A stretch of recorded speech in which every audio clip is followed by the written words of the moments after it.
The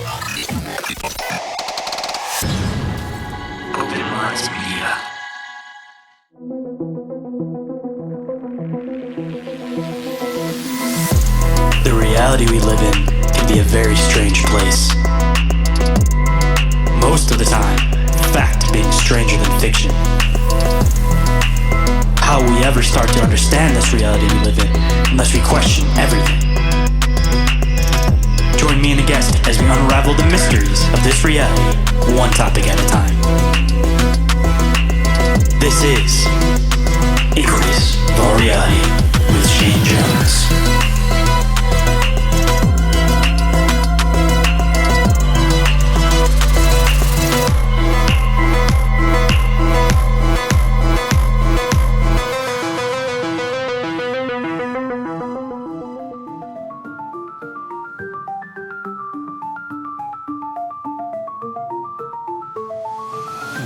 What is up, Inquirers, and welcome to the expanse of deep open-minded conversation.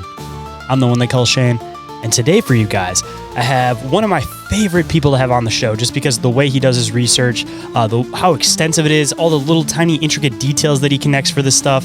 And today, for anybody who had caught the first two parts, we're going to be jumping back in with the third part of this series. So for anybody that hasn't already listened to those two previous episodes, highly recommend going back and listening to them. But this one is definitely a mind-bending episode. I think you guys are thoroughly going to enjoy it. But before we can get into the show, just some quick news and updates. I apologize for the episode being delayed a bit this week. Actually, I just got back from an event that I went to in West Virginia, the Snarly Owls Cryptid Halloween 3, which was, of course, was a lot of fun. But unfortunately, I had forgotten my power cable for my Rodecaster there. So I wasn't able to get it on my board to be able to get everything off, to be able to edit this week's episode. But that being said, of course, today's episode is going to drop today. This will be equivalent to Monday's episode. And Friday's episode is still going to be dropping. And of course, considering it is Halloween and this episode is dropping on Halloween, the good news is I get the chance to be able to say happy Halloween to you guys. And hopefully you guys don't eat too much of your kids' candy. And hopefully you guys have a fun, safe night. And to all the paranormal investigators out there, hopefully you guys don't get yourselves in any weird Halloween sticky situations. But just a quick message, this podcast is a strong focus on community engagement, so I encourage all listeners to share their own experiences and research on the show. That being said, if you guys have an encounter or an experience you guys would like to share on the show, you guys can email me at ommencounterreports@outlook.com, or you guys can also call into the hotline and leave a voicemail. That hotline number is 313-364-1551. And depending on what you want to do those encounters, just let me know in the message. Either one, I can share it on the show, or on the other side, if you just want somebody to talk to about it, possibly even have me come out and investigate it, and you don't want it shared on the show whatsoever, that's totally okay too. You guys can report those too, but just make sure that you guys let me know what you guys would like me to do with it on the message. And of course, I will touch base with you before I actually end up using it on the show or anything like that. And if anybody is interested in being a guest on the show, you guys can email me at inquiriesofrealitypodcast@outlook.com. And every single thing that I mention is all available in the link tree, which is available down in the show description. And with that, let's get into the show.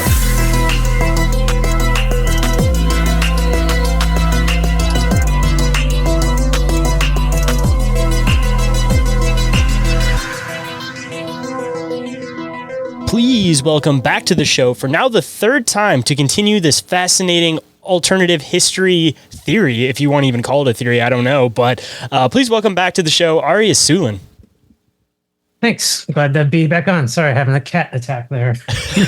Dude, I have no problem with that. I'm so used to having the cats involved with, like, when I'm trying to do stuff, they hop up. Like, one of my really, really early episodes, man, I used to have this, like, shelf behind me, and one of my cats jumped up on there, and it, like, went to fall as I was sitting there podcasting, and my one co-host was like, the cat's trying to take you out, man. So I've had my fair share of cat stories, man. Yeah, they could ruin everything. In fact, if they touch this mic, I might have to switch to another mic just for FYI. If I go silence, I have a backup mic ready to go. Perfect. Hey, at least you got the backup plan already set, man. Yep. Well, I guess for anybody that hasn't listened to the first two episodes, definitely recommend going back and listening to those two to kind of get filled into where we're at this point for this episode. But for somebody who may be stubborn, doesn't want to go back and listen to the other two, but they want to hear this one, why don't you give them a brief introduction again about who you are, what you do, your website, and then we can get into the topic today. Absolutely. My name's Ari Asulin, and my website is paradigmthreat.net. It's a conspiracy repository, a place where I basically collect assets, media, pictures, videos, paragraphs, just anything I can find that I've been finding in the last 15 or so years, just looking around the net.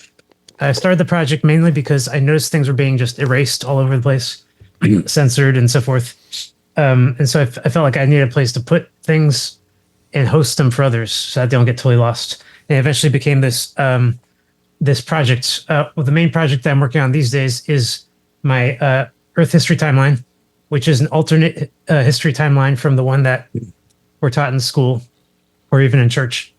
And essentially, it's merges two major timelines. One is from Anatoly Fomenko in modern times. That'd be from the 12th century on until modern times, essentially. And before that, Janot Cook and a bunch of other Saturnian cosmology authors came up with their timelines for what happened since creation, since the Earth first had life on it. So this project that I'm coming up with is essentially my attempt to come up with a timeline from the date of creation all the way till modern day, trying to explain every event in sequential order and the causality of events, why each event happened, and to try to eliminate any sense of superstition or magic or just unknown. All of this, I believe, can be known, proven in a lab, and most importantly, proven by deductive logic as well. So that's the alternate timeline project. Last two podcasts, we mostly talked about the period from creation all the way up until 18th century when Napoleon was about 18th century when Napoleon was about to invade Russia. I'm sorry, that's 19th century. I'm just kind of late for me over here today. No worries. And what I wanted to say about that was at the end of the last podcast, I mentioned that Anatoly Fomenko, the author of the New Chronology, the person I cite the most for modern events, himself said that he does not have a good reference point for the last two centuries. That would be the 19th century, 20th century. He said almost all of that chronology, when it comes to Russia's copies of the books and all that he was relying upon, have been taken from Russia by the Romanov family and many other people in the 19th century. After Catherine the Great sort of opened Russia to the West, Russia was pillaged, and all of the history and all the culture and everything was just taken away and duplicated, all kinds of stuff. And he says himself he doesn't have any good reference point for 19th century. It seems that everyone understands that what happened leading up to the Napoleonic Wars. But right after the Napoleonic Wars, there's just this very, very hazy historical period where almost nothing remarkable happens for some 40 straight years. And then suddenly, boom, we're back at it, Civil War. And then shortly after that, World War I with skirmishes all over the planet leading up to it. And then continuing World War I, certainly didn't end anything, all the way into two, involving two major genocides in Russia known as the Holodomor, also known as the Holocaust. I might as well say three major genocides, but also the one in America called the Great Depression, which a lot of people don't really recognize as a genocide, but absolutely was, if you just look at the facts. So when it comes to the last 2 centuries, things are very fishy. Things are very hard to prove, speculative. And I would actually not have any more reference than Fomenko had I not found the mud flood theory. And I didn't cover this in the other podcast. Have you had any mud flood episodes so far? I don't think I have, other than you making a few different references to it, but I haven't actually had like a solid episode on any of the concept involving the mud flood yet. Excellent. So in my 19th century, in the part of that timeline, my focus shifts entirely to this hypothetical event called the mud flood energy event. Oops, I thought I was sharing my screen. I'm not. So here, let's get started with that. Window capture. Nope, desktop. And that one. There it goes. So this is my website, paradigmthreat.net, and this is the mud flood article. As you can see here, I've titled it The Mud Flood Energetic Event Hypothesis. So to get a real fast recap on what the mud flood is, it is a theory that something happened in the 19th century that caused a mud flood in great sections of the Earth, and unmistakably widespread, areas of the Earth, especially in Eastern Europe. And as a result of this event, we have buried structures all over the planet. And I guess we all kind of knew about that, right? Because they always told us that things were buried and uncovered. The Sphinx was buried when it was rediscovered. But wait, who buried it? When was it excavated? And the details are murky about the burials. We assume that it's just we assume because we weren't told that these ancient artifacts, pillars, neoclassic architecture, even giants and giant skeletons, and all kinds of weird stuff have been found in the ground in the 19th century and excavated. And in addition to that, we have mysteries left behind all over the world. The Tatarian structures. The term Tatarian means in Siberia, there was a hypothetical kingdom called Tataria, Russian horde. It has many names. Egypt was one of its names. You get the idea. And it has been erased from history. That's the idea of the Tatarian theory. And yet, it couldn't be erased from physical reality. Those Tatarian buildings, those neoclassic buildings, exist all over the planet. And if you compare these regions to a map of Rome in ancient times, allegedly 2,000 years ago, you'll see that Rome never had this kind of reach, nor did it have this kind of influence. These neoclassic buildings should not exist all over the world. And the theories that were given in school, in the pro-establishment history, are very much they're almost laughable. They're so silly. For example, all of these buildings, the official explanation is the 19th century had a thing called the World's Fair. World's Fair went to every region on the planet that mattered, and they set up this great fair of technology and general invention. I'm glad you brought this up because I was going to say right from these pictures, it reminded me of all the old pictures of the World Fairs. Oh, yeah, you got it. Exactly. And the weird thing about those World Fairs, once you look into them, is that the story is, the official story, is that all of these buildings were designed, created, built just for the fair, and then destroyed right after the fair. Now, I don't doubt that those buildings were destroyed after the fair. That seems to be a fact. You look at the pictures, compare them, and you see that they're gone now. But that they were built just then, no, I don't think so. The Tatarian theory, and this is nice. Sorry, let me get this. Yeah, here today, gone tomorrow. The World Fairs. Exactly. The Tatarian theory essentially says, no, the World's Fair was just a cover for destroying them all, and it was part of an ancient empire. Not so ancient, actually. It only got started in the 12th century. It's been 800 years since the Russian Empire allegedly started. Predates all of these other major empires: Spanish, German. Germany didn't really have one, but it's very brief. English Empire, and the French Empire. All of these were actually Protestant redactions of the real empire. I say redactions because what the Protestants did was very interesting during those 800 years. First, they started out in the West, as the Russian Empire started out in the East, and they just protested everything that the Russian Empire brought to the West through its successive crusades. At some point, the West adopts everything from the East: aqueducts and written technology, education systems, numbers, you name it, mail. All of this stuff the West eventually adopts because they like it. But they don't want to give credit to any Russian ancient empire for everything they have. I mean, just try to imagine English people doing that or French people doing that, I mean, anyone today on the street would laugh at you for suggesting that their entire history might actually be a redaction of some Russian history. Because the Russians been the enemy since the dawn of time as far as anybody's concerned. So they've manipulated people in their head to automatically always have this bad idea of Russia, no matter what part of it is. The history, the politicians, the people, like every part of Russia to the Western culture is just all brainwashed to be bad in everybody in America's, in the Western culture's head. Right. And so why did they do this? I mean, obviously everyone needs an enemy, but why did they manufacture Russia into such a prevalent or chronic enemy, just constantly reappearing in history as the enemy? And the answer is because there was no clear way of controlling. This is about controlling people in each region.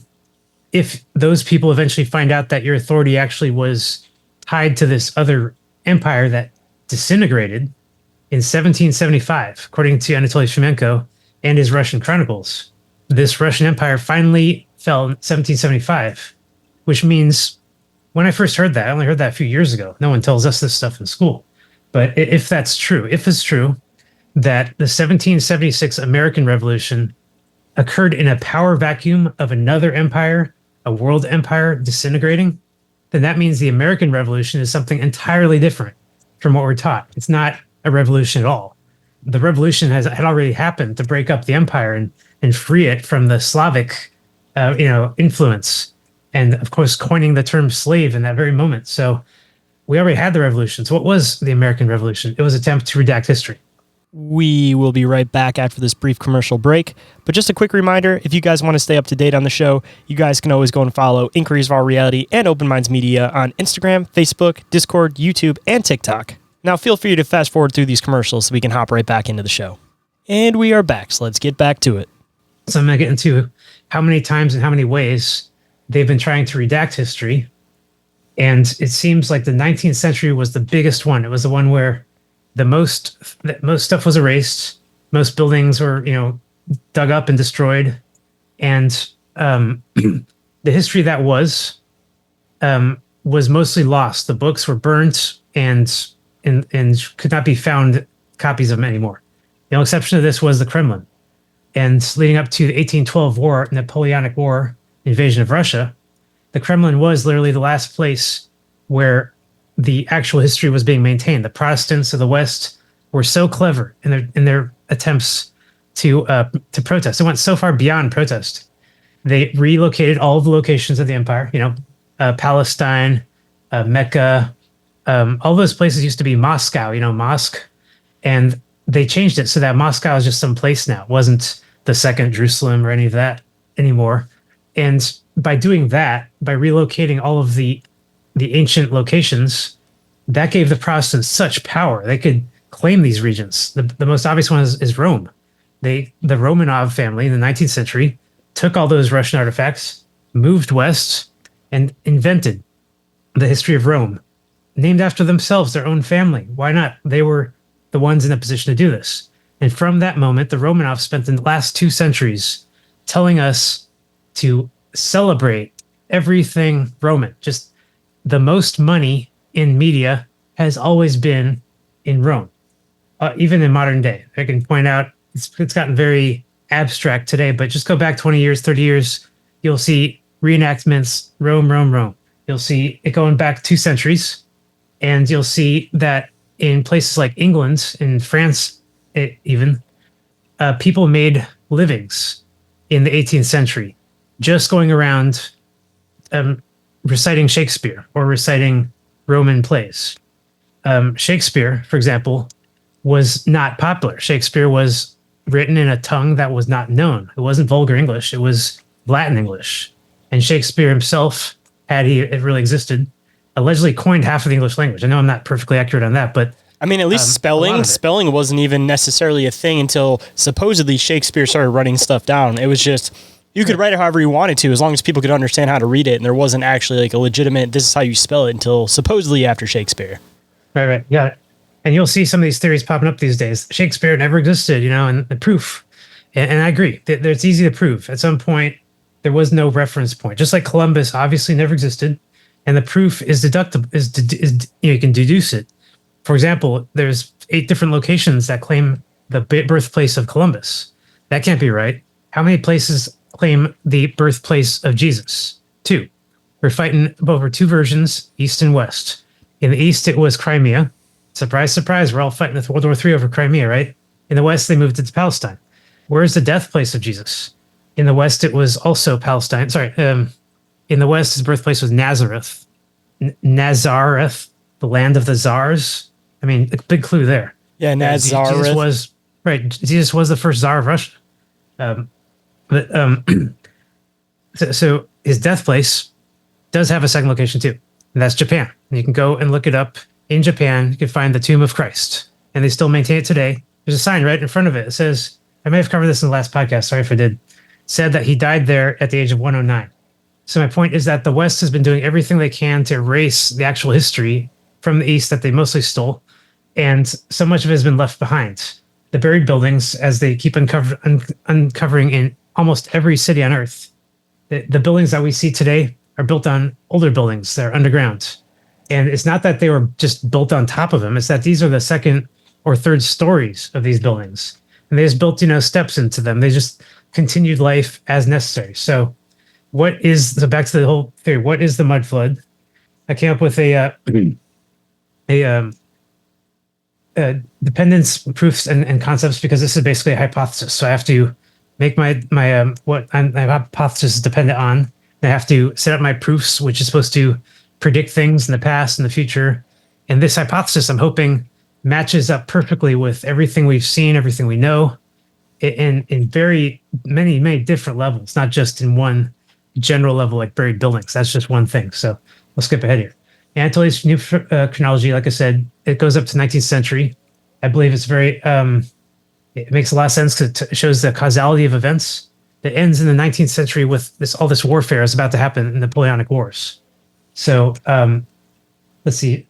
I talked about Mars a little bit, and I have a whole Mars article because I've actually been fascinated with Mars long before I ever considered life on Mars, the possibility of mud flood, all of these things I've only been thinking about the last 5 or 6 years. But as far as Mars goes, I've been a huge fan of War of the Worlds and a lot of Mars media for a long time.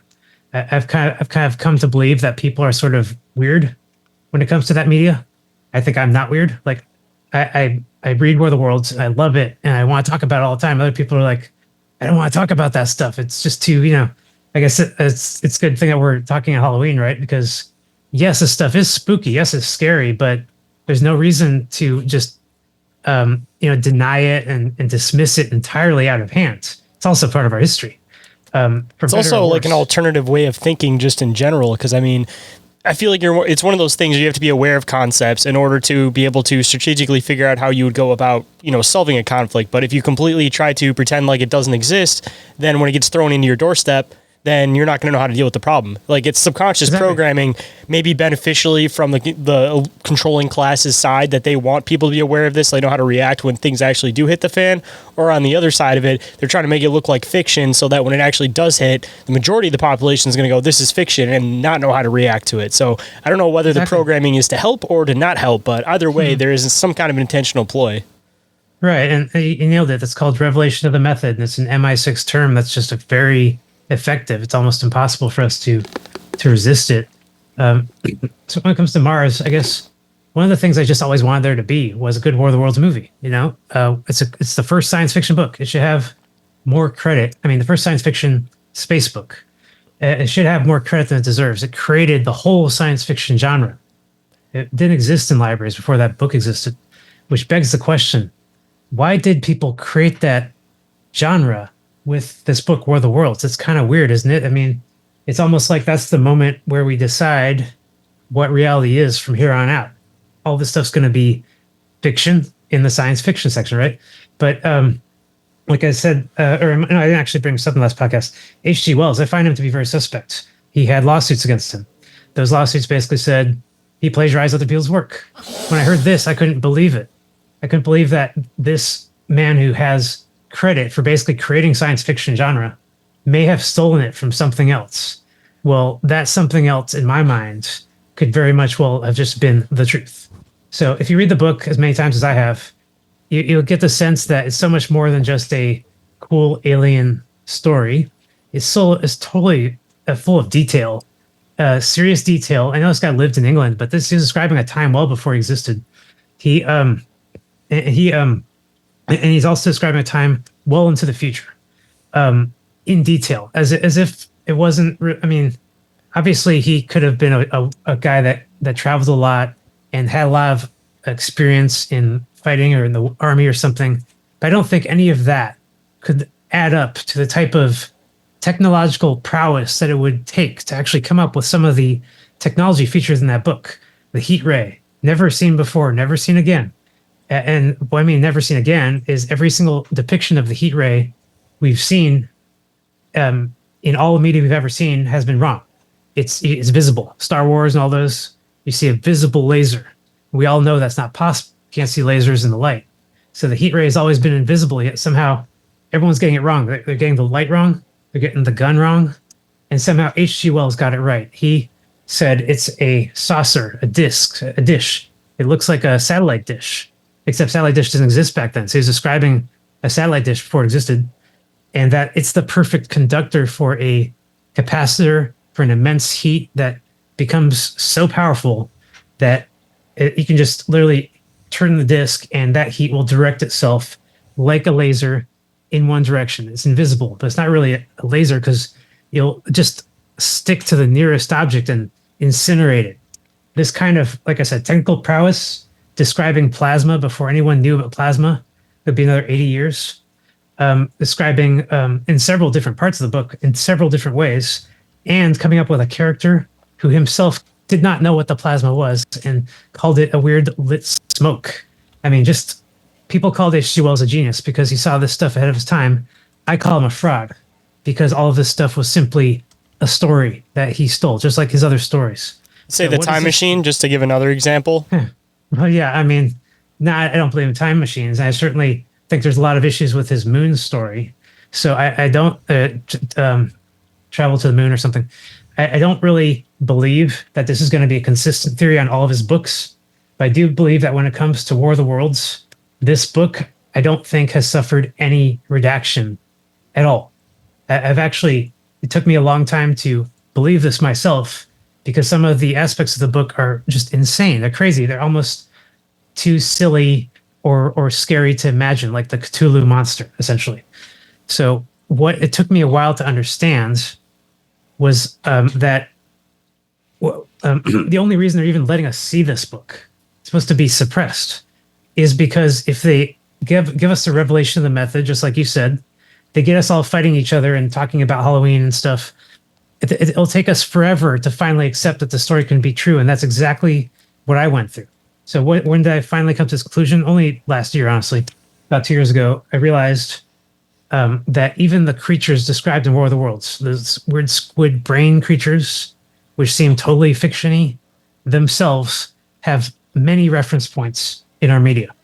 So let me get a little bit further. My other theory here is predictive programming. I might have gotten into that before. Predictive programming is simply what we see all the time, every day. All the medias, all the books, all the TV shows. A lot of people will say, no, it's not true. You just believe in that predictive programming theory, but this is all spontaneous, random media that we're seeing. And I say, no, when it comes to Mars, we've seen the exact same thing over and over. Mars needs cheerleaders. Mars needs moms. Mars needs women of this kind, of that kind. We see this repeating theme in kids' movies and adult movies over and over. Why does Mars need women? Well, there's some pretty obvious reasons. I'll get into in a little bit. The canals, I won't get too much into it, but we'll mention really fast. Yeah, we saw canals in the 19th century. A lot of people in the 19th century absolutely believe those canals were being built by living creatures, and they're not figments of the camera lens or anything like that. Let me cover giants real fast. There are human giants. I mentioned that Christ was a human giant, and that there's several thousand giant stories in the past in our literature. It's all over our history. There's no reason for us to not believe in giants, except that they've destroyed all the grave sites, all of the mounds, the burial mounds of the giants. And by the way, I'm not really sure they are burial mounds, although the giants were buried, that's for sure. I'm going to get into why I don't think they were grave sites in a second. The Smithsonian Museum, they're behind it all. They destroyed all the giants, and they put up all those dinosaur museums with the same bones. So now people that see giant human bones in Smithsonian libraries and other dinosaur museums think that they're seeing ancient monsters that weren't human at all. Kind of funny. Let's move ahead. Hold that thought. We'll be right back. But before we get into this commercial break, if anybody is interested in supporting the show or any of the work I do over here, you guys can go and check out the OMM Patreon. Over there is 7-day free trials available for all of the tiers, and it is constantly updating with new shows and different stuff going on. You guys can also go and check out the OMM merch store, constantly getting updated with new designs, not just pertaining to the podcast themselves, but also cryptid, paranormal, and extraterrestrial related designs. And the third way you guys can support the show, if you guys think I deserve it, is that you guys can leave a 5-star review or rating for the show on iTunes or Spotify. And if you guys leave a 5-star review, of course, I will read on the show and give you guys a big shout out. Now let's get to the commercial break so we can hop back in the show. And we are back. So let's hop right in. Oh yeah, Pyramidal Empire. I did mention in that podcast that there was this Pyramidal Empire in the past. I do believe that we've been enduring a deep state throughout our history, all of our Earth history. There's always been a deep state. It started in Atlantis. Atlantis fell. Deep state went underground, deep. And then Mars and Earth had a final breakaway moment that was very violent. And the humans who lived on Mars broke away from the humans on Earth, a breakaway civilization that was still there. Both planets learned at the same time technology, but it was on Mars that they learned all the advanced technology sooner, because their surface is rich with metallic rocks, the kind of rocks that you can make fuel technology very easily. I mean, much easier than we can on Earth. You have power source here. It's very different. And you can actually make drugs with it too. The spice is only found on one planet, right? Dune is Mars. All of that stuff is based on reality. It's not fiction at all. One thing I like to really impress on people is that Martians are human, even though H.G. Wells' book has some weird creatures in it. The humans that live on Mars are still human, but, and here's the big but, they got advanced technology, so they've been able to escape death in so many ways. And some of them, the so-called metal men, or they have many names in many fictions, but they're always there in fiction. They're the ones who've given up their bodies almost entirely into a host body. This was also in Half-Life 2, one of my favorite games. A host body that you can still live in forever. It'll keep you alive, it'll feed you and everything, and you can control other machines with it. So when your body finally dies, you don't die as long as you're in one of these host bodies. Reminds me a lot of with the whole like biological drone theory that a lot of ufologists throw on with the current UFO phenomenon, saying that these things aren't actually like conscious like we think they are, but rather they're like drones with some form of consciousness inside of them. Yeah, it's totally possible to put a human in almost any kind of machine. If you imagine that all you got to do is shrink the life form down into a small shape, and then build a machine around it. As long as that life form's receiving its incubation all the time, it's connected to that machine, and it is that machine. All of its input, output, it's all.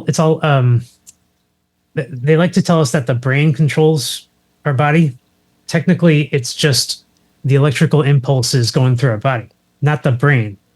Sure, a lot of it sources at the brain, but there's so-called muscle memory and all the other things that don't source in the brain. My point is that life itself is not in the brain. It's not even in the head. It's in the blood. And deep state occultists, they all know this stuff about the blood. So you only really have to transfer your blood to a machine or a host body in order to transfer your consciousness to it. You wake up in it. It's essentially where I'm at with that. I could be wrong about a couple details, but we've just seen it consistently now in many. I mean, the Upload show, right? You've seen that show? I mean, they're basically telling us point blank that this stuff is going to be available soon. We can purchase it. Sorry, I won't get into Flat Earth. Zombies Ate My Neighbors. I love that game. Yeah, I already talked about that. So my theory basically is based on a lot of different other theories. And this picture's outdated. Bottom left here, burial mounds. What these aren't burial mounds. They're buried, but they don't look like they were grave sites because they don't look ceremonial or even respectful. A lot of times the humans are buried with their cattle and their tools. Sometimes there are cattle and tools on top of them. And we're told, oh, that's so they enter the afterlife. Like, hold on, breaks.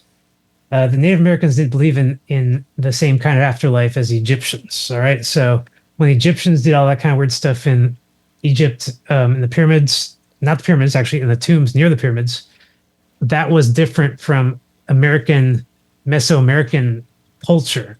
Over here, these guys did not bury their dead. They incinerated their dead in pyres, which is the way to go, honestly, if you ask me. You don't want to be buried in the ground, but that's my opinion. So they lied to us and said these are burial mounds, and they're going to get rid of them, so we can't go check for ourselves. All across America, I live right next to one called the Bilbo Mound. I want to visit at some point. Not sure exactly where it is. I'm only like 10 miles from it or something. Down here in the center, Native American legends actually say that Devil's Tower, you know, that mountain that's featured in Close Encounters of the Third Kind, Yep. was actually formed by star people, and that they remember the event. So that's what Native Americans say about that mountain. We of course discount them, dismiss them and their culture, but obviously our media has taken this inspiration so deeply. There's so much of this, right? Have you ever played that game Prey? It's all about this. How Native Americans were aware of the last time they visited and all that. So we cannot discount the. It's good. Oh, I was going to say. So what was the background story to this? How did they say that it formed? If you're not already going to get to that.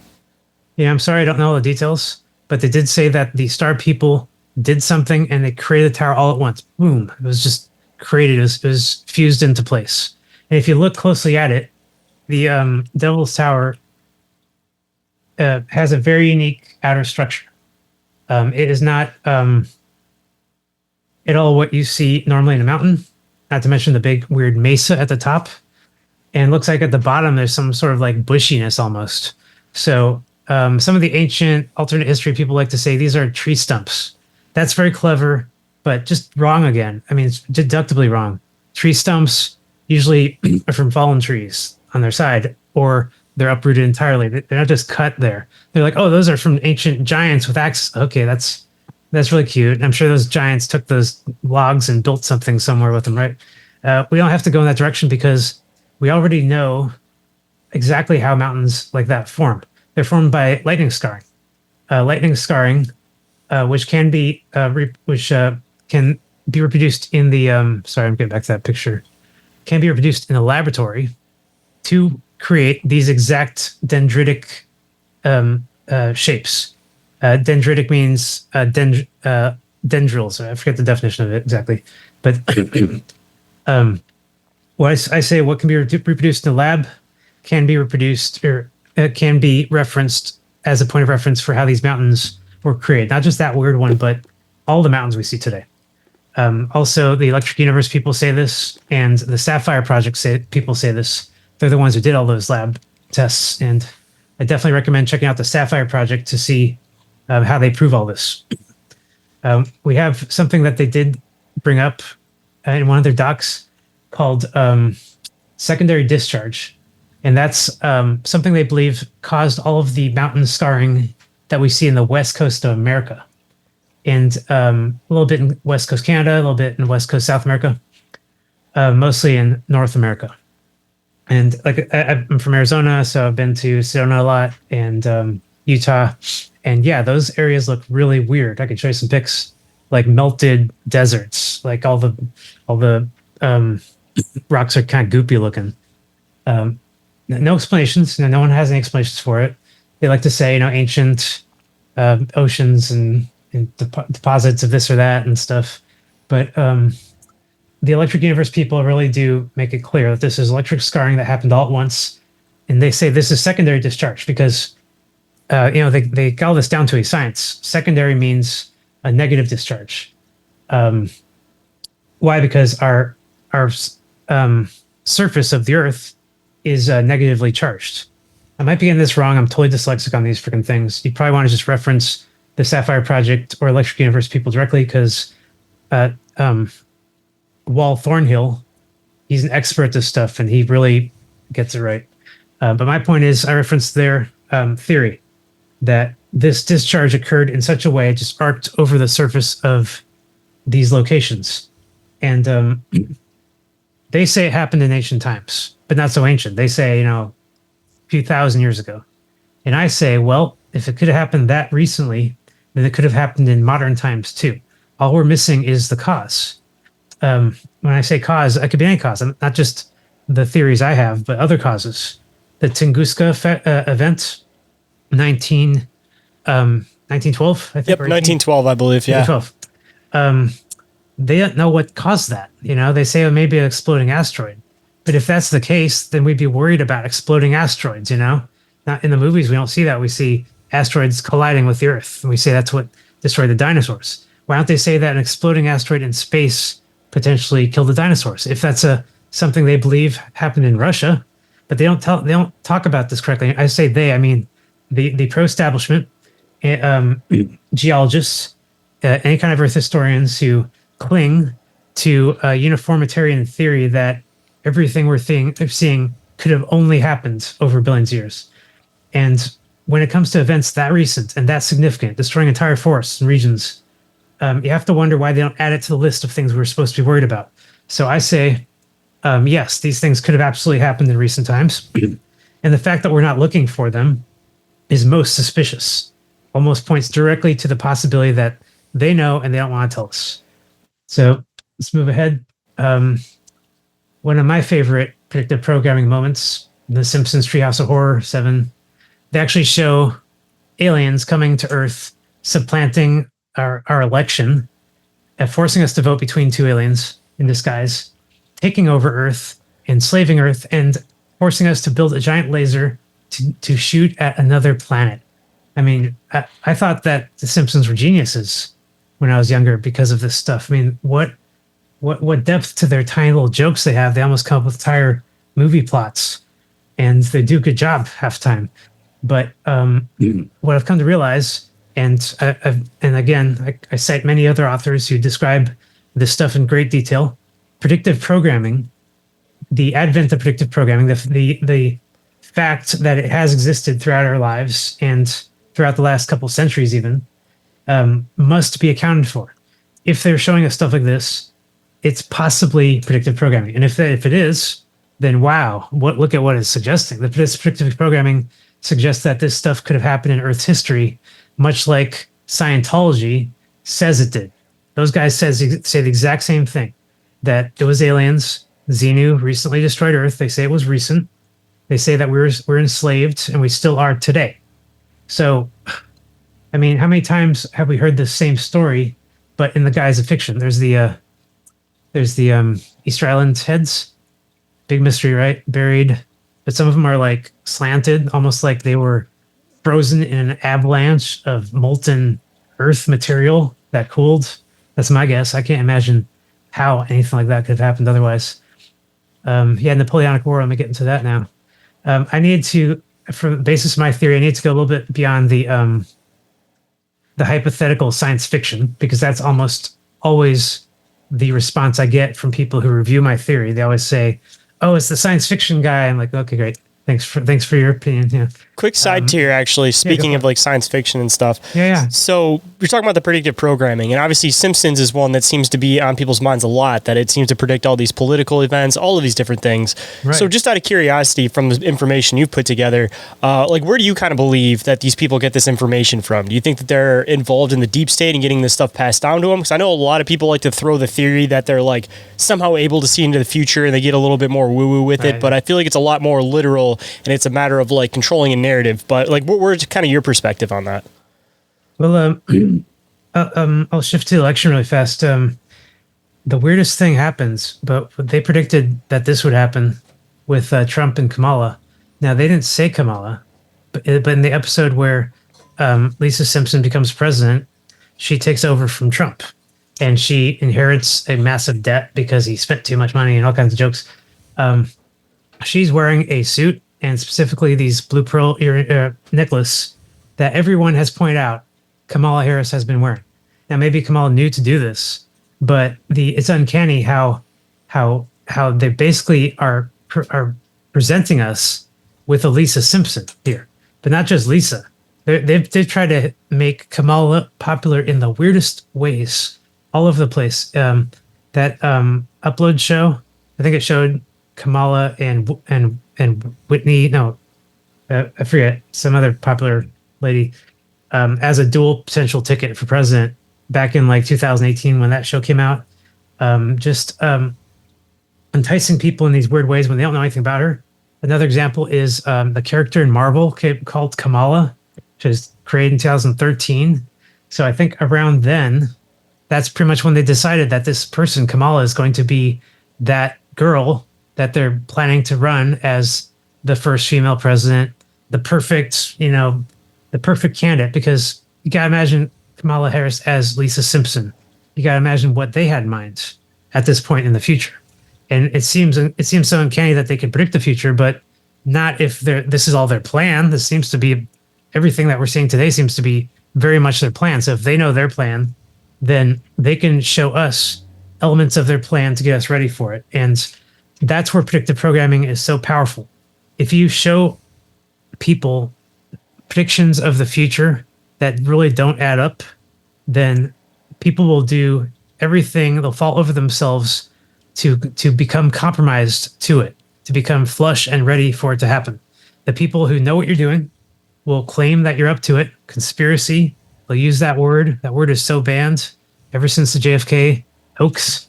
I'll get into that in a little bit. You're just not allowed to be a conspiracy theorist in our lifetime. And so they know that. So they know they can operate in this area and gaslight it, us, that's the word with it, so that when we react to it, we self-identify. We say, hey, I know what they're doing. Hey, the Democrats are going to prepare this kind of future for us, and it's in all these shows like the X-Files and stuff. If I talk like that, I'm right. Any time in our life leading up to the last, say, I don't know, 6 or 4 or 5 years, you get laughed at by pretty much all segments of our society. It's really not the kind of thing that people can swallow. That's universal beyond the phenomenon, man. I talk about this even within like the cryptid community. They'll intentionally make these like goofy movies like Harry and the Hendersons, stuff like that, so that when people will say, hey, I saw this thing that's like this, the first thing people associate it with is comedy or fiction or whatever. Silliness, so yeah. then any of these concepts that you try to bring up, whether it's alternative history, extraterrestrials, aliens, all of that, the average person will instantly associate it with fiction because of the way that they've been programmed. You got it. Hold that thought. We'll be right back. And we are back, so let's hop right in. So we can definitely cover predictive programming. Let's try to skip ahead to some of the interesting stuff. This thing I've discovered on my own. When I discovered it, I kind of couldn't believe my eyes.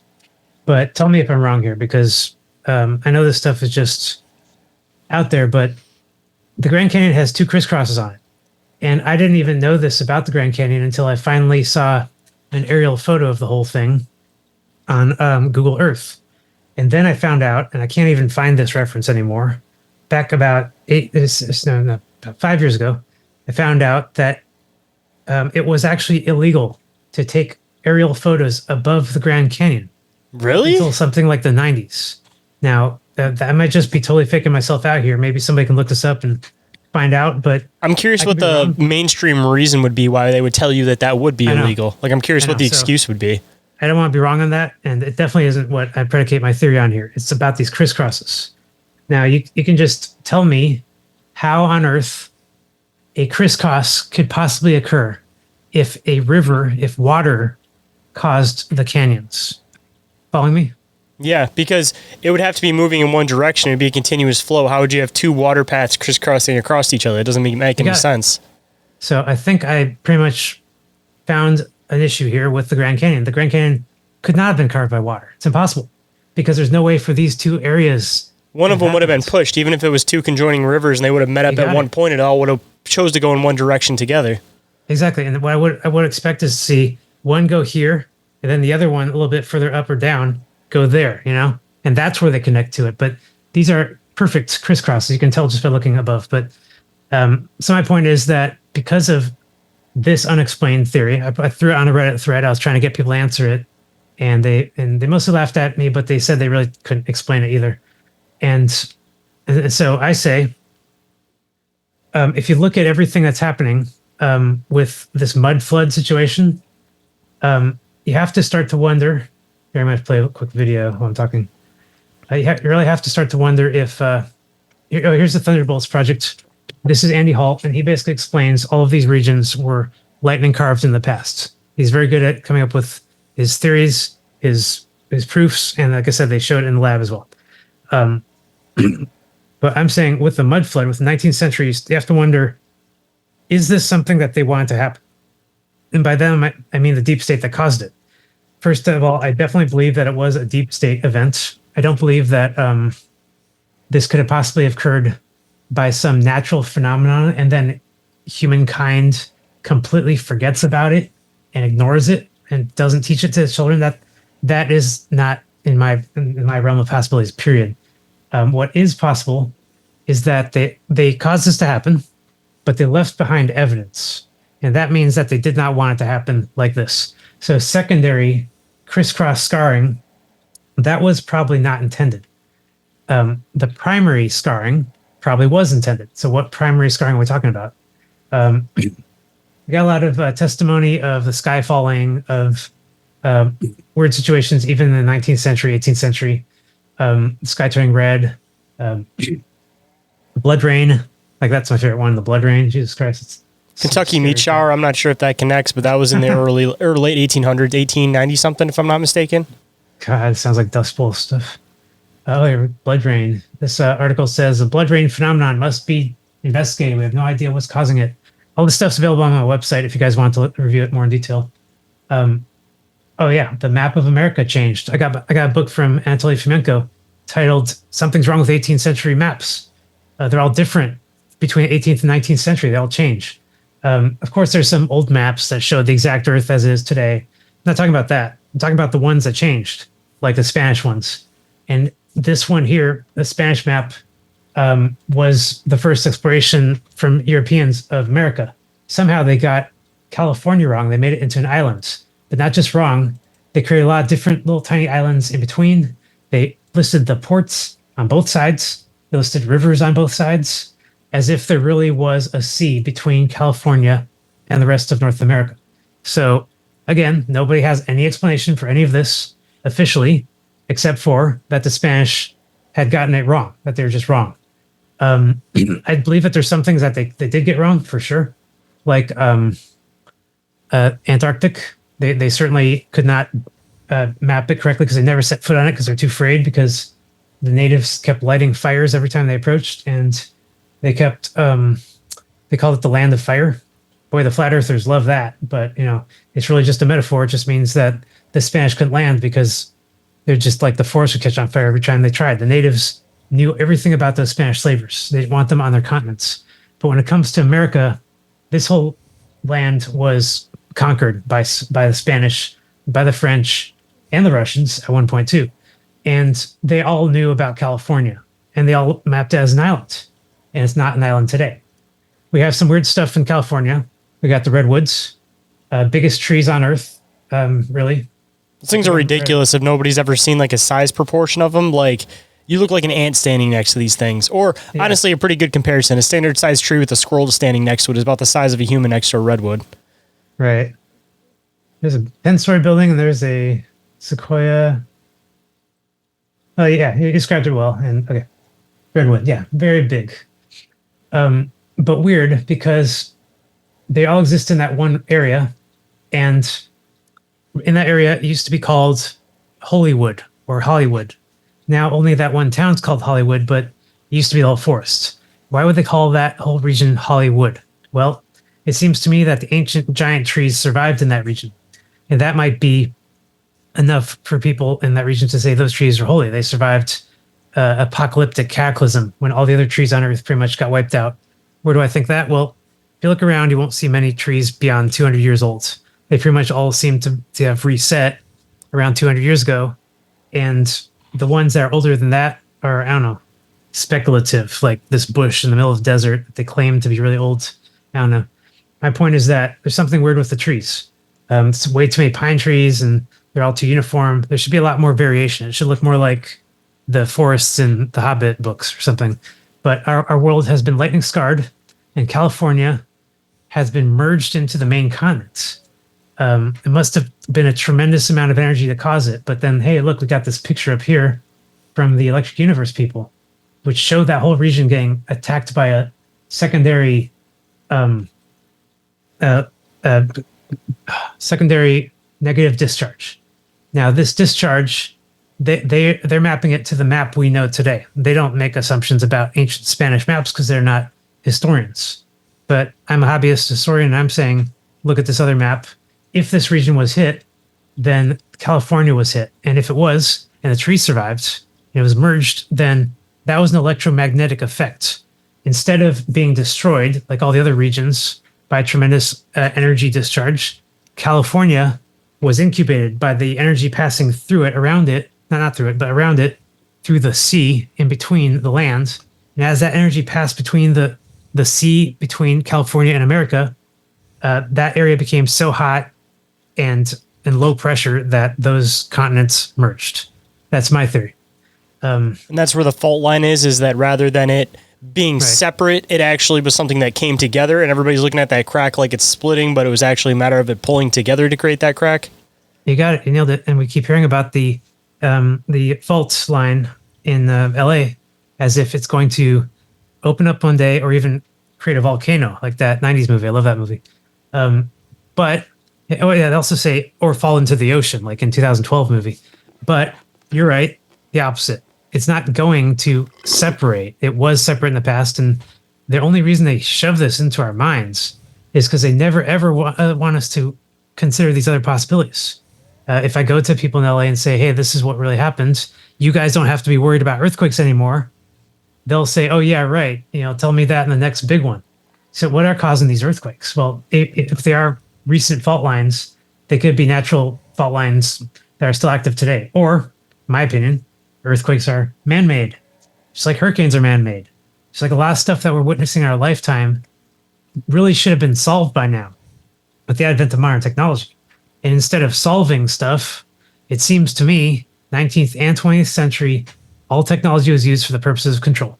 From weapons to weapons, I mean, it was all weapons, right? Like mass proliferation of weapons changed everything. We didn't even have nice boats until we got those Spanish Armada ships. And then after that, the ironclads from England. And then finally, the big cruisers. I mean, it's still the same today. Any technology is originally invented for weapon or military practice, and then it gets given to the general public later on after the use is obsolete and they moved on to the next thing. Exactly. And the most obvious one's planes. We didn't have planes until World War I, and then we didn't have jumbo planes until World War II. Nobody knew how to figure out those engines. No one could get planes to be that big and that high. And then somebody just figures it out. That Howard Hughes, he pulls off this miracle that becomes so inspirational that they create that Marvel character off of him, Howard Stark. They're just implying that only this one guy can create this engine. Well, okay, that sounds like suppressed technology to me. And ever since World War II, ever since that jumbo jet technology came out, Boeing and their bombardiers, it froze in place. And now that's all we have for 80 something years. And if we go fly a plane today, most likely you're going to fly a bombardier. It's like we're going to take another war before we're able to get rid of these ancient planes, And it seems to me that the planes were never part of the plan. World War II was this other plan, fascism. We were supposed to unite the world under Nazism, essentially. And those guys had UFOs that they were mass building already. They had factories in Spain. We were about to release all of the anti-gravity technology. And because Hitler loses in Russia, we change the plan and say, oh, you know what? Hitler's the bad guy. Let's all attack him. Brother against brother. And we're going to forget like we ever support him and stuff. Like that whole World War II fiasco, that hoax that they teach us in school, that is so false. It's not even close to reality. The reality was that we absolutely wanted Hitler to win. Even the Russians and the Germans were working together for a while, and then they flipped all of a sudden one day. So, yeah. I mean, same thing, man. It's like we try to look at history now like it was like we were fighting them and the Russians were fighting them from the other side. But realistically, it was like they were all working together, and then one little thing happened here, one little thing happened here, and then they started getting attacked by two different sides. But originally, everybody was working together. Exactly. And a coalition, right? It took me a while to sort of accept the reality of World War II. I got hit by a lot of propaganda in my life. Raised Jewish, went to all Holocaust museums and all that. And then after a while, I heard the other side of the story, and I thought, like the greatest story never told, and all those documentaries, they're very convincing, but they don't really answer the question. So, what was Hitler doing then? What was he so mad about? Why do you have to cause such a war to happen? And if anything, I mean, it may have been a continuation from Russia, because right before World War II, World War I, all that kind of Jew hate started happening. The same thing was happening in Russia. So, I mean, like it originated there, and then the movement continued on. Exactly. The Jews were fleeing Russia. And anyone in their right mind back in the 30s, 40s wouldn't hate all Jews. They would hate the ones who are still clinging to Russian dogma. And so that's what Hitler was talking about. He was talking about Russian Jews. And the proof is that 3 million German Jews survived the war. That's my proof for that. But but all that stuff aside, it took me a long time to get my head around really what was happening in World War II, because I wanted to be a Hitler fan, but it's impossible. The guy's a monster and a puppet, and his wife shot herself in the chest to try, just as soon as she found out how powerful he was going to be. I mean, there's some big red flags about the guy. So what is it about Hitler, and why is he so similar to Napoleon? What was the plan there? What was the scheme? Was it really just they're trying to destroy Russia to erase its history? We're trying to unite the world under one fascist banner?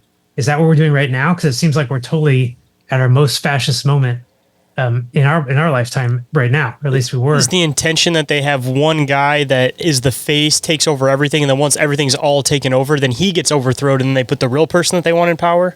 Exactly, or maybe that's him, like Zelensky. If you look closely at him, if you actually listen to his speeches, no one ever does because who gives a shit? Oh man, this guy might actually believe that he had a chance at taking over the whole world.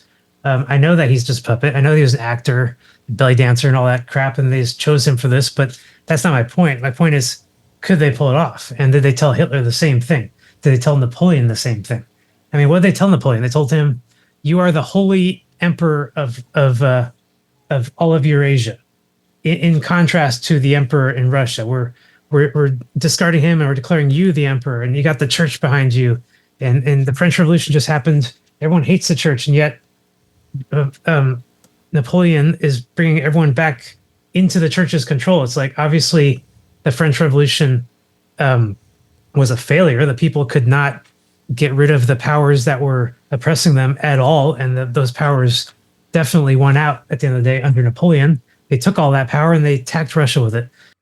Inquiries of All Reality will be back after this brief commercial break, but just a quick reminder, don't forget to go and check out the awesome sponsors of the show, IKNOWSQUATCH, Cryptoteeology, Snarly Yell Natural Products, Oregon-ite, Dimension Devices, and Big Ape Threads. More information and discounts for those are all available down in the show description. Now feel free to fast forward through these commercials so we can hop right back into the show.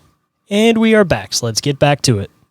So this moment in 1812, I started looking at it very intently when I heard about the mud flood, because it really seems like if there was a mud flood event, if it really happened, if it happened on purpose, it wasn't natural, and if it happened for geopolitical reasons, meaning the deep state's trying to control, Earth or regions or destroy Russia to erase history, geopolitical, then the mud flood must have had a geopolitical trigger to it.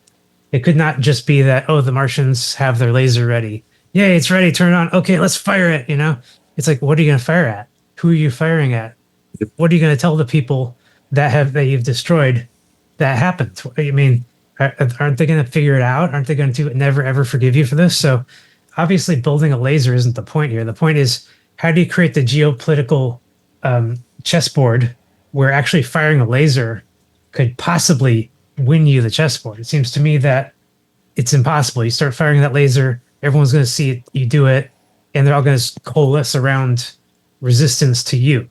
So they have to have known that, and they fired that laser knowing that, meaning that was a backup plan. It was an attempt to erase their failure, which had just occurred. So I was looking for the failure. Napoleon's failure in Moscow, obviously, it was one of the most epic failures in all of human history.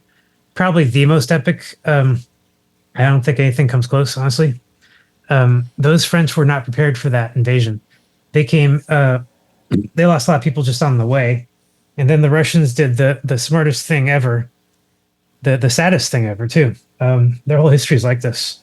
They destroyed their own Kremlin. They burned it to the ground. It took me a while to accept that really happened, too. I've read all of history that I read with a skeptical mind, thinking it might have been redacted. But no, it looks like a lot of it's pretty much exactly as it's written. And they remember destroying their Moscow temple. Didn't they say they did that intentionally so that it couldn't be taken over? Wasn't that like their whole, what they put in history as like the mainstream narrative on what happened, is that they didn't want it to be taken over by Napoleon, so they'd rather just burn the whole thing down? Exactly. But the most important thing they did was they took all of the books and artifacts out of it. And they knew that if they So it could have been an anything there- intentional move at that point, that they may have burned Yeah. it down so that they could make this stuff escape somewhere else and nobody would know where it is now. That is a good point because they're burning their tracks, so to speak. And it's a plan that worked. Russia still has all of his stuff for the most part. And assumably, most people would assume that most of these books would have been burnt down with the building. So it took a huge portion of people off that were looking for these books, thinking that they didn't even exist anymore. Exactly. You got it. And it's hard to know who their allies were. It's not just Russians. They had plenty of people in the West who still loved the old empire, even though it had fallen apart. But when it comes to Napoleon, the fact that he was willing to lose that many people, to march him to do this kind of thing, it tells me a couple of things. First, tells me that his army is very atheistic. That the French Revolution was a big compromise where people are not happy with churches. And in the French Revolution, the French tried to burn down a lot of churches. They got stopped by local security forces, by the rich people, and they didn't get very far. But those Gothic churches, they hated them. Those terrible dark designs. And so, let's see, where's that Sphinx at? Oh yeah, Sphinx. One of the things that Napoleon's army did was deface the Sphinx, and that one's been sort of redacted too. Like I don't know if you grew up watching Aladdin, a movie in Disney. Yeah. But they make the joke that oops, it was an accident. And they told us that in so many other medias too. When if you just look it up, it says Napoleon's army did it, and then there's many different recollections that are all in contrast with each other. Like what the heck's wrong with this history? Why can't they just tell us the exact what happened? In one version, they used a cannon and they shot the nose off. Another version, they used a crowbar and they pulled it off, which apparently is a true version because there's marks behind of where someone clearly had a crowbar, a big one. Bigger question: why did they do it? Why did That was about to be my next question too. Right? Why did the Napoleonic army bother to destroy the nose and the beard of the Sphinx? Well, I'm only speculating, but according to Saturnian cosmology, the Sphinx represents Osiris, the Egyptian triform god. Triform meaning three-form, meaning Mars, Venus, and Saturn all together as one god. All together, they look like an eye, all-seeing eye, or they look like a person with a long beard going all the way down to the horizon. Many different shapes. In this version of the Sphinx, or in all versions of the Sphinx, you can see the long beard. That's Mars. And the face, the nose, is Venus.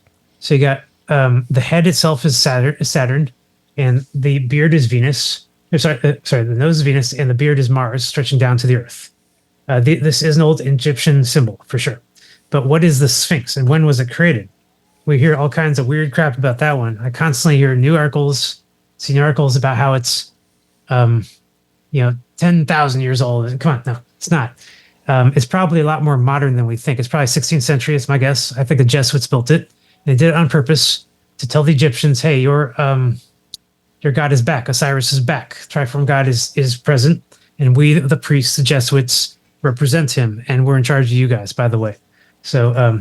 So would the water erosion that they try to use as an idea of when the Sphinx may have been originally built, could that possibly have been some form of a result from the mud flood also? Yeah, the question is when was it buried? You see on that picture on the top right, the Sphinx is still buried, and it wasn't until 19th century late that they excavated the whole thing to the way it looks today. So the Sphinx is a mud flood building. It got mud flooded somehow. It wasn't just desert sand. If it was desert sand, then you'd see sand in the desert raise levels entirely. Instead, we see duning. So let's skip ahead a little bit.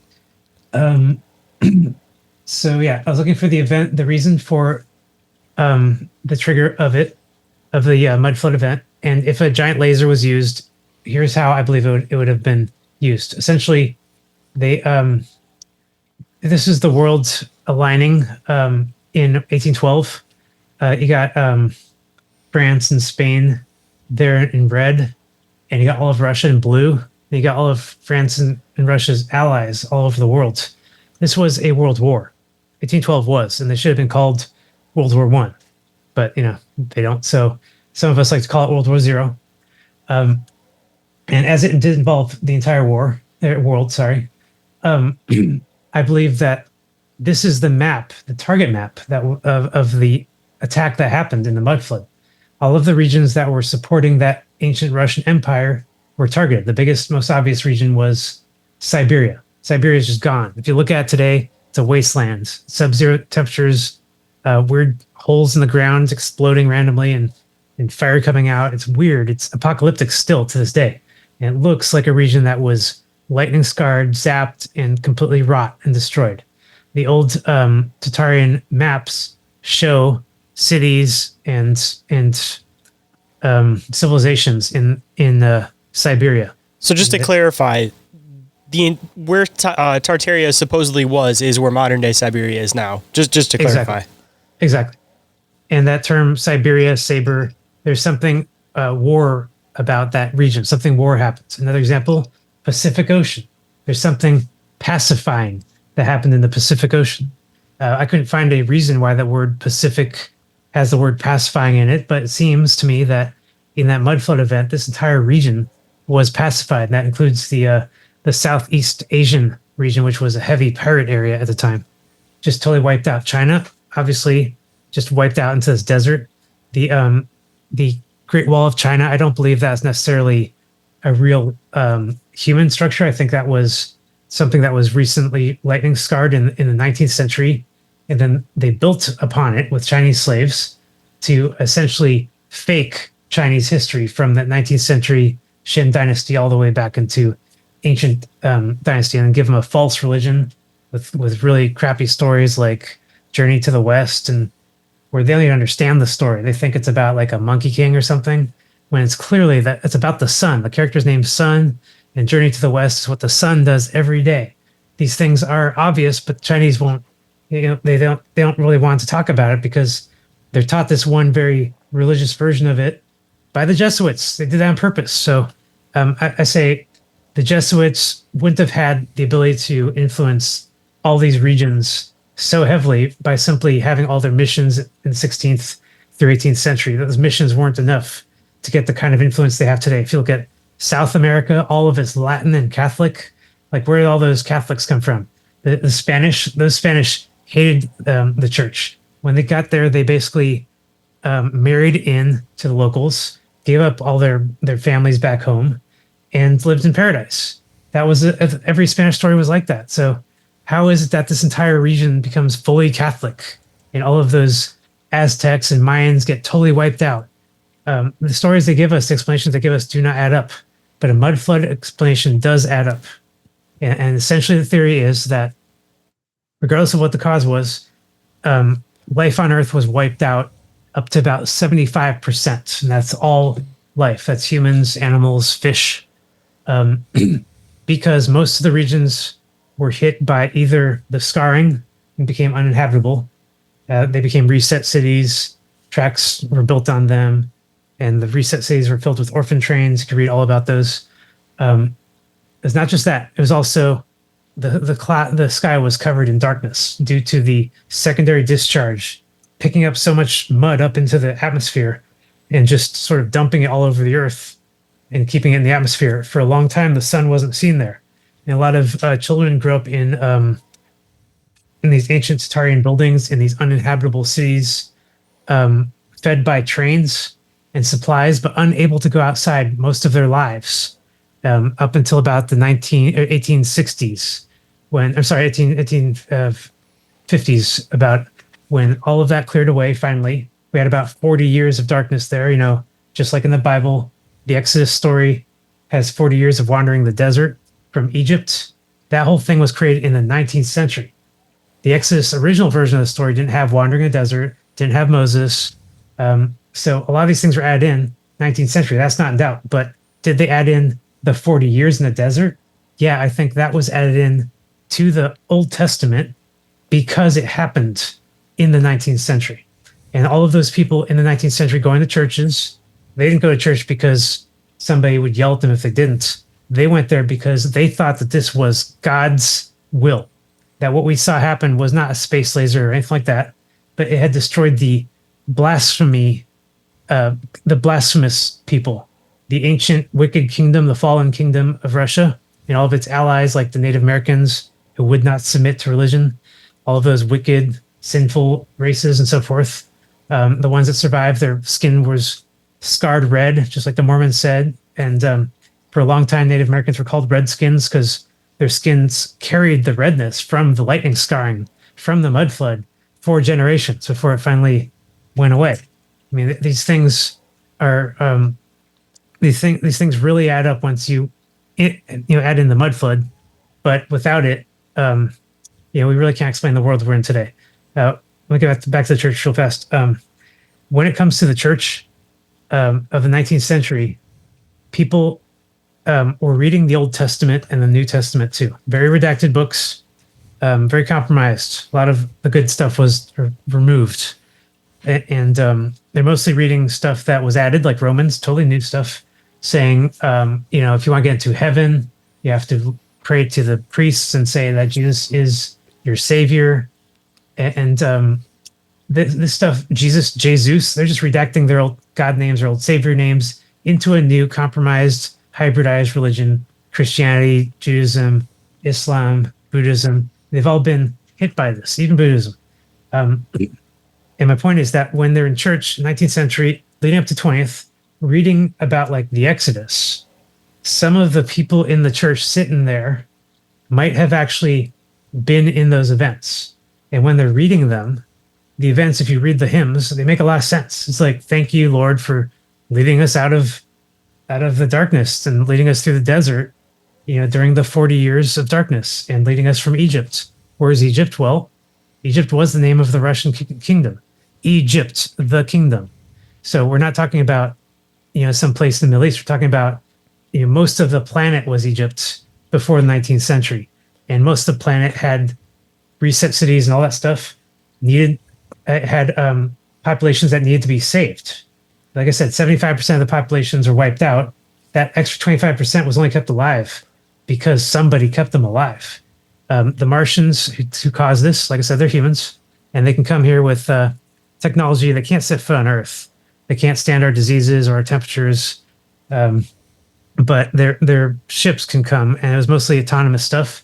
What they did, they dropped manna from heaven, carbohydrate, edible material that's easily mass produced and just dropped on the ground, and you can sit in it, and it gives you heat, and you can build out of it. It's kind of cool, as it's been described in the Bible and in the Exodus story. We will be right back after this brief commercial break, so stay tuned. And we are back, so let's hop right in. So I definitely believe that all of these things were real events. They were redacted into a encrypted testament. My point was, some of the people in the 19th century who may have actually experienced these events, they didn't understand that the way these books are written, the books were designed so that the next generation would not believe that they occurred in recent time at all. And here's why. Because nowhere in the Old Testament, or even much in the New Testament, well, New Testament's different a little bit, nowhere in the Old Testament do you find dates. You don't find timelines. You don't find, here's the index for all of this stuff in this book. They never gave us that part. And you have to be a scholar to be able to put all of that together. And when you finally do, you find all these very interesting things, like the Exodus date was 1492 BC. Why don't they just tell us that? Oh, because that sounds too similar to 1492 AD, Columbus. It's like, oh, wait, are those two linked in some way? It's like the Exodus story is like the reversal of the losses that the deep state incurred in ancient times, maybe, or something like that. My point is that they couldn't even tell us those dates because we would put all of this together ourselves. Sort of like how I feel like I've done, piggybacking on the shoulders of really awesome authors who have done a lot of work to do exactly this, like Velikovsky, of course. And so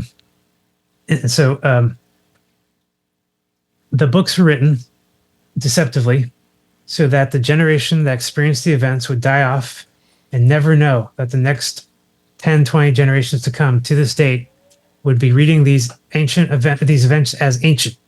Exodus as the ancient past, destruction of America's ancient, so that we don't blame the modern Europeans. They can call it the New World, which is a really strange name for America since they knew what it was called. It wasn't called America, it had a lot of other names, and it wasn't new.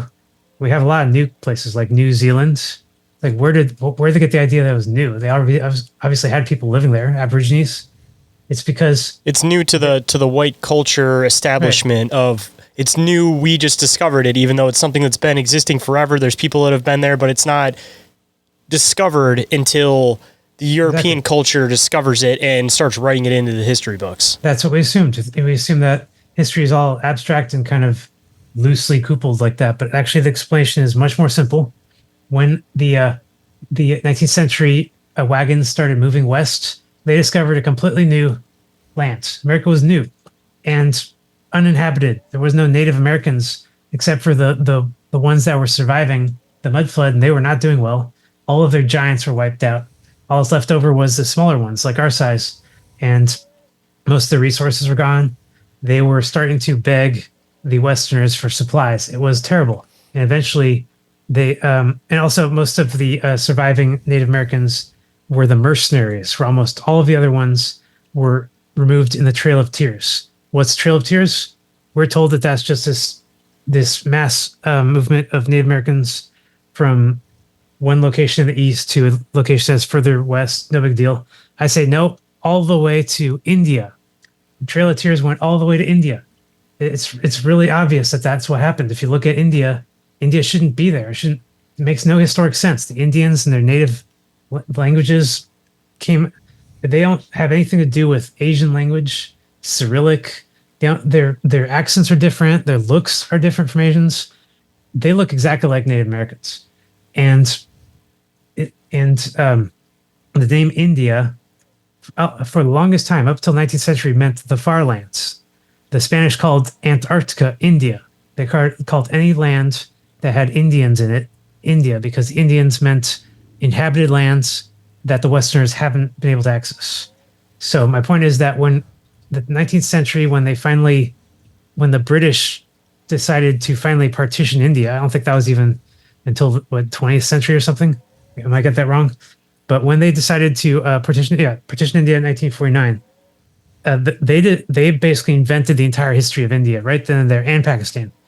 And they told us that this land was always called India, and these were the Indians of Asia, different from the Indians of America.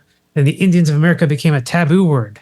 Now we're not even allowed to call them that anymore. It's like that. None of that adds up. This is like all changing very rapidly, in a historic sense, very rapidly within our lifetime. We're going from everyone thinking one thing to shifting somewhere in the middle, and now we're about to hit a complete shift, right? Everyone's feeling it. Now, like I said, the last 6 years or so, if I say just about anything to people, they won't necessarily laugh in my face right away because they probably have already heard it from somebody. I mean, that now I think people are starting to be willing to accept just about anything for the reality. I mean, people are grasping. I think it's one of those things that you see it with every single civilization, that there's this rise of when a new power comes in and they have the best possible intentions, and then somebody comes through and they start corrupting it and it turns into this totally different system that was never intended to be, and then the next revolution starts back up. And it's called a revolution because it goes back in a circle and it restarts again.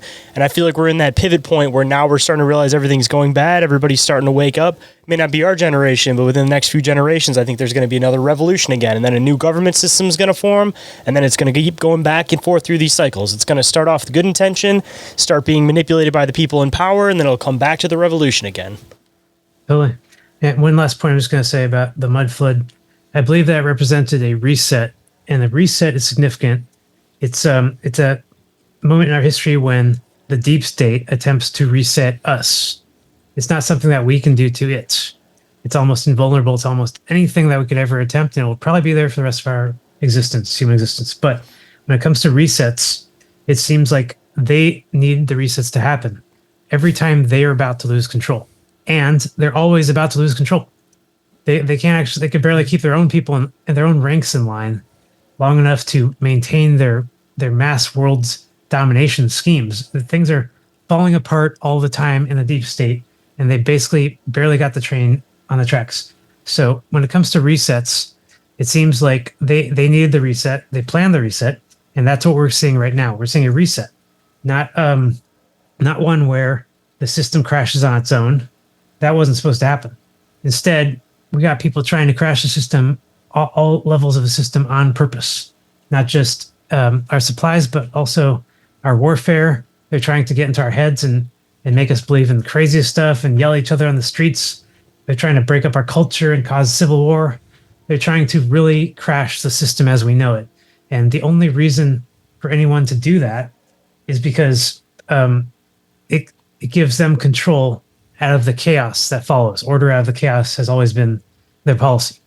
The Matrix movies represent the reset theory very well. And it's not just something that the deep state needs to happen. It's something that they would love to prevent if they could. But in the Matrix history, the machines try to come up with different realities for humans to make it perfect, and the humans keep rejecting it. And every time they get to a certain point, they have to basically wipe everyone out and start over with a small population again that then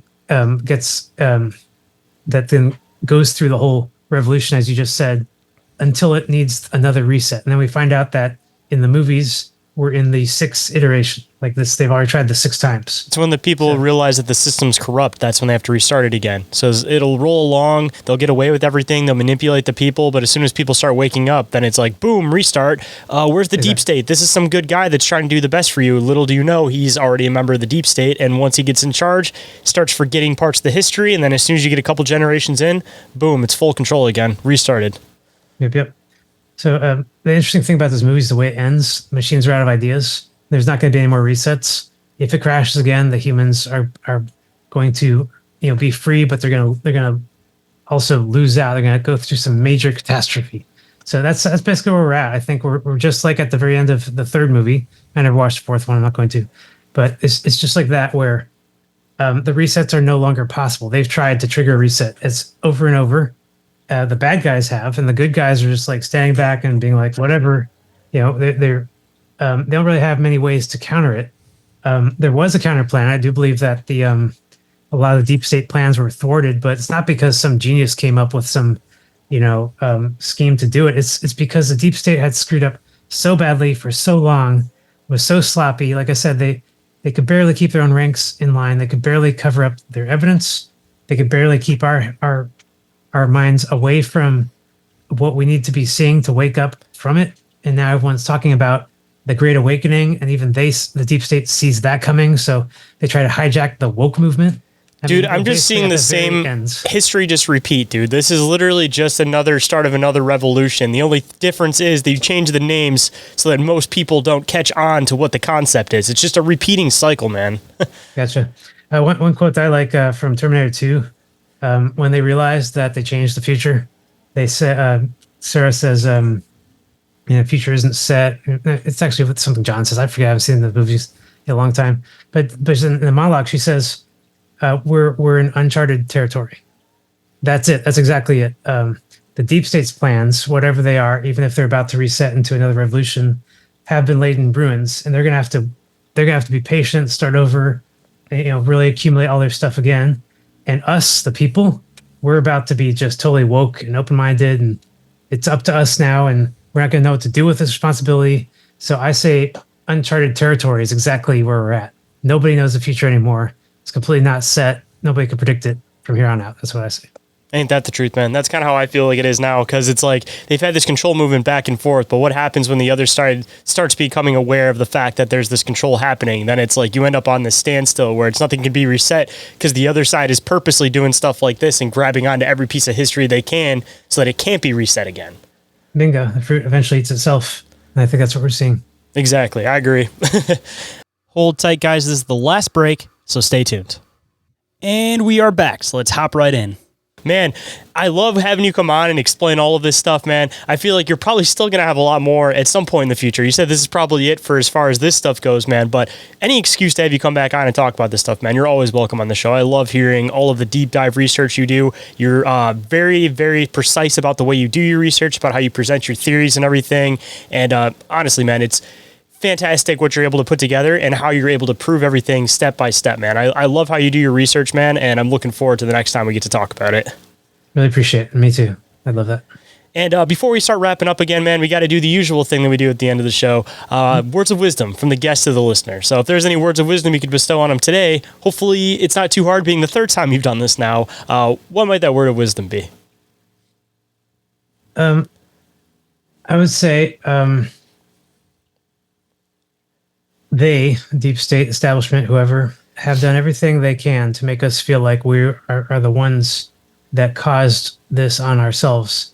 And it's really important to remember individually that everything that's happened to us in our lifetime that we are blamed for is not actually our fault. And it's not just a lack of advice or lack of accessibility. It's so much more fundamental than that. So you got to forgive yourself and the people around you, because we were made to fight each other. We were pushed to fight each other, and this is not essentially our fault. We didn't actually want any of this to happen ourselves. So the hard part, man, is going to be trying to find that political system that seems to work for everybody, because it's like you try to do it for the people, and then you end up with communism, and then you try to do it for, trying to figure out a group of people, and then it quickly goes from a democracy into a republic, which is like what we have in the United States. So it's like, I still don't feel like at this point in time we've come up with any type of political system that will work in the long run, because all of them have some reason they end up collapsing, or some reason that somebody ends up taking more power and completely corrupts up the system. So we're just doomed to essentially keep repeating these cycles with just different names on the movements, but in all being the same repeating principles. gotcha. Not to sound black-pilled, but Yep. but if anybody wants to come and find all of the fantastic work you do, they want to come and dig into this stuff on their own, kind of see your step-by-step on how you went through all of this stuff, where can people come and find your website? Where can they find you on social media if you haven't been kicked off with too much stuff now? Where can people connect with you, man? Yeah, just go to paradigmthreat.net, and that's me, my website. You'll see contact on there. Actually rebuilt my chat, so you can actually just talk on my chat on any of the pages. And send me an email or something if it doesn't work, because no one ever does. I assume it breaks on me or something, but yeah, feel free to chat. Absolutely, man. Again, I appreciate you making the time to come on today, man. And hopefully we end up getting back around to something here sooner rather than later. Absolutely. Well, thanks a bunch, Shane. See you next time. If you guys enjoyed this episode, don't forget to leave those reviews or ratings on iTunes or Spotify. Your opinions go a long way, and I really, really appreciate it. And if anybody would like to get a hold of me for any reason whatsoever, you guys can email me at inquiriesofourrealitypodcast@outlook.com, or you guys can get a hold of me through social media, Instagram or Facebook, but Instagram is the one that I'm most active on. Or you guys can go to the submission form, which is available on the link tree. There are two options there, one of which is to contact me, and the other one is to report an encounter. So on the other side, if anybody would like to report an encounter, again, don't forget to do that and report those to ommencounterreports@outlook.com, or you guys can use the hotline number, which is 313-364-1551. And every single thing that I mentioned throughout the show is all available on the link tree. And with that, hope you guys enjoyed the conversation. I hope today's show has connected some dots in your own reality, and I'll catch you on the next one. Have a good night, everybody. Reality isn't what it seems. Abductees taking aboard a craft with a tractor beam. Is life a simulation or an astral dream? Aliens travel through black holes in different galaxies. Life is a bizarre odyssey, with the mic talking about philosophy.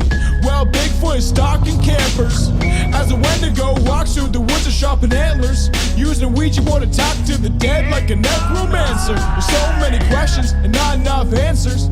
So if you're interested in mysteries and abnormalities, tune in and listen to Inquiries of Our Reality. So if you're interested in mysteries and abnormalities, tune in and listen to Inquiries of Our Reality.